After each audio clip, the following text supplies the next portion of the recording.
আসসালামু আলাইকুম। এতদিন ছাদে আমরা নানা প্রকার গাছ দেখেছি।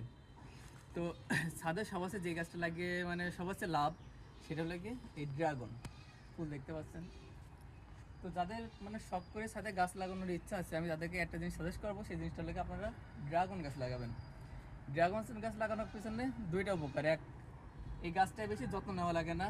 দ্বিতীয়ত, ছাদে যে কোনো গাছ লাগান না কেন আপনাকে প্রতিদিন 2 বার পানি দেওয়া লাগবে। কিন্তু এই গাছটা আমরা সকলে জানি এটা মরুভূমির গাছ। এটা যদি আপনি 15 দিন পানি নাও দেন তারপরেও গাছে কিছু হবে না। তবে যদি এমন ফল পেতে চান তাহলে অবশ্যই গাছের যত্ন নিতে হবে।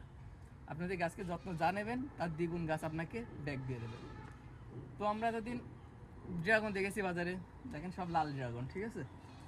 তো লাল ড্রাগনের ভিতরে একটা আনকমন একটা জিনিস দেখানোর চেষ্টা করবো ইনশাল্লাহ।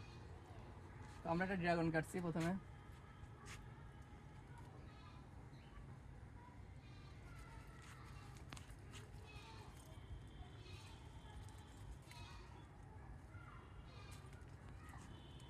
বিসমিল্লাহ, ক্যামেরাটা সামনে ধরেন।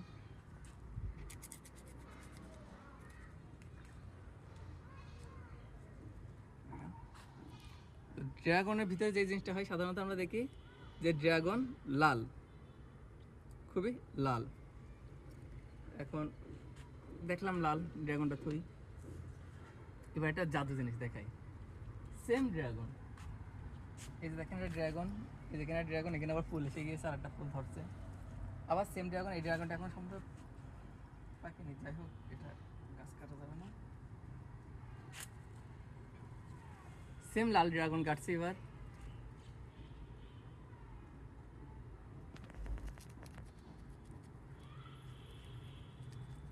সামনে থাকুন। ড্রাগনটা কিন্তু লাল ছিল, কিন্তু দেখেন কাটার সাথে সাথে ড্রাগনটা সাদা হয়ে গেল। তো আমাদের বাংলাদেশে 2 প্রকার জাতের ড্রাগন পাওয়া যায়, আরও আছে হলুদ ড্রাগন, বর্তমানে সেই ড্রাগনটা নাই। কিন্তু সবচেয়ে অবাক লাগে যে ড্রাগন দুইটাই উপরে দেখলে লাল, কিন্তু ভিতরে একটা সাদা এবং একটা লাল। এবার হনেস্টলি বুঝছেন মানে ড্রাগনগুলোর স্বাদ কেমন, সেটার জন্য আমি আমার একটা ফ্রেন্ডকে ডাক দেবো, কেটে দিই। লাল ড্রাগনের স্বাদ তো আমরা সকলেই জানি, বন্ধু তুমি সাদা ড্রাগনটা খেয়ে একটু রিভিউ দিবা।